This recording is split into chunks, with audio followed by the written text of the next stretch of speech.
La Biblioteca La Cooperativa de Malgrat de Mar acull aquests dies una exposició dedicada als fòssils i minerals.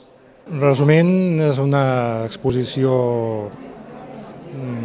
no monogràfica, sinó i toca una mica de tots els temes en qüestió de fòssils i en qüestió de minerals, perquè la gent vegi i s'interessi una mica per lo que està veient.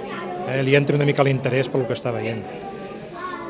No he pogut centrar-me en res en concret i veureu que hi ha des d'ous, restes d'ous i ossos de dinosaure, fins a petits minerals amb poca importància, però que poden ser bastant vistosos.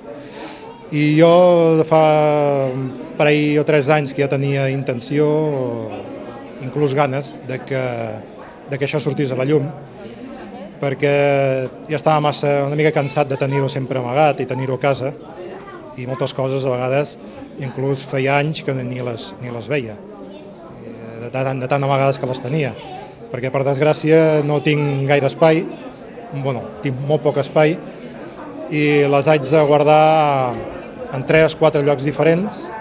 L'exposició es podrà visitar fins al dia 24 d'agost.